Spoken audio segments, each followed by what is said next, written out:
क्या बिहार की राजनीति में इतिहास खुद को दोहरा रहा है? क्या रॉबिनहुड कहे जाने वाले बाहुबली की विरासत अब उनके बेटे तक पहुंच चुकी है, या ये सिर्फ एक आरोप है?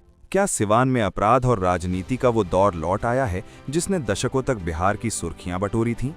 एक तरफ पूर्व सांसद मोहम्मद शहाबुद्दीन की विरासत है, जिन्हें समर्थक रॉबिनहुड कहते थे और विरोधी खौफ का पर्याय, और अब उसी विरासत के वारिस रघुनाथपुर से आरजेडी विधायक ओसामा शहाब पर गंभीर आरोप लगे हैं, हत्या की साजिश रचने के आरोप। क्या ओसामा अपने पिता की उसी राह पर चल पड़े हैं?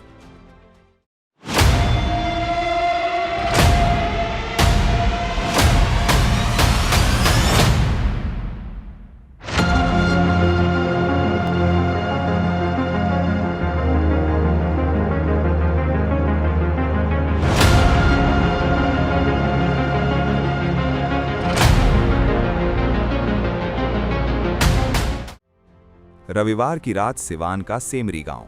मामला शुरू हुआ एक मामूली विवाद से, एक ऑटो और एक स्कॉर्पियो के बीच साइड लेने की टक्कर। लेकिन देखते ही देखते ये मामूली बात पत्थरबाजी और अत्याधुनिक हथियारों से फायरिंग में बदल गई। पुलिस की शुरुआती जांच में एक और महत्वपूर्ण पहलू सामने आया। ये कोई अचानक भड़की हुई हिंसा नहीं हो सकती। दोनों पक्षों के बीच पहले से राजनीतिक और आपराधिक इतिहास जुड़ा हुआ बताया जा रहा है।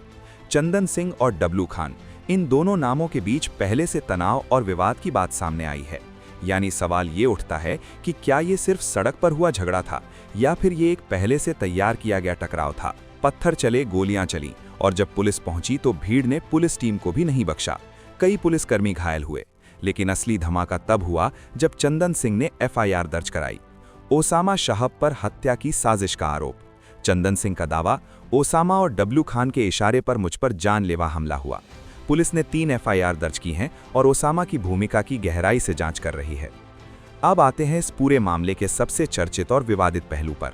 क्या विधायक ओसामा शहाब पर लगे आरोप उनके पिता की राजनीतिक विरासत से जुड़े हैं? यहाँ नाम आता है मोहम्मद शहाबुद्दीन। 1986 में मात्र 19 साल की उम्र में शहाबुद्दीन पर पहला केस दर्ज हुआ था। उसके बाद शुरू हुआ वो सफर जिसने उन्हें सिवान का साहिब बना दिया। शहाबुद्दीन के व्यक्तित्व के 2 पहलू थे: समर्थकों के लिए मसीहा, गरीबों की मदद करना, शादियों में पैसा देना और अपने इलाके में एक समानांतर सरकार चलाना। लोग उन्हें रॉबिनहुड कहते थे, और विरोधियों के लिए आतंक। 2001 में एक पुलिस अधिकारी को थप्पड़ मारना, पुलिस के साथ सीधी मुठभेड़, प्रतापपुर कांड और विरोध करने वालों को सरेआम सजा देना। उनके खिलाफ हत्या, अपहरण, रंगदारी, दंगा जैसे कई गंभीर आरोप लगे। कई मामलों में सजा भी हुई।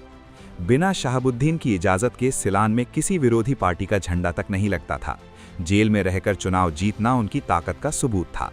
शहाबुद्दीन के निधन के बाद सिलान की राजनीति में एक खालीपन पैदा हुआ। ओसामा शहाब ने जब राजनीति में कदम रखा तो उम्मीद की गई थी कि वो नई राजनीति करेंगे।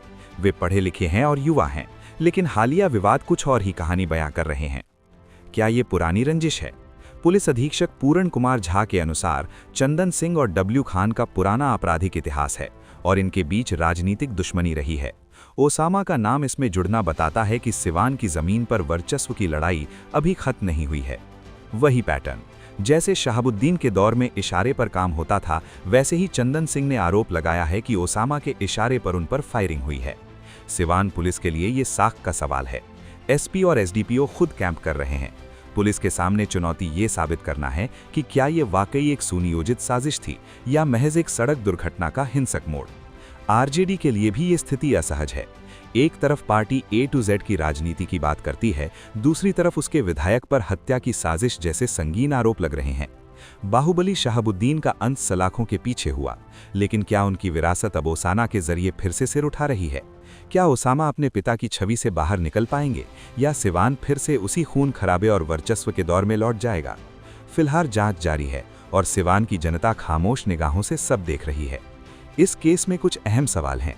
क्या ये सच में हत्या की साजिश थी, या सड़क विवाद को राजनीतिक रंग दिया गया? क्या विधायक का सीधा रोल है, या नाम का इस्तेमाल किया जा रहा है? इन सवालों के जवाब सिर्फ जांच और सबूत ही दे सकते हैं। इस पूरे मामले पर आपकी क्या राय है? क्या ओसामा को जानबूझकर फंसाया जा रहा है, या सिवान में फिर से साहिब का दौर लौट रहा है? अपनी राय कमेंट बॉक्स में जरूर बताएं। देखते रहिए इंडिया तक टुडे।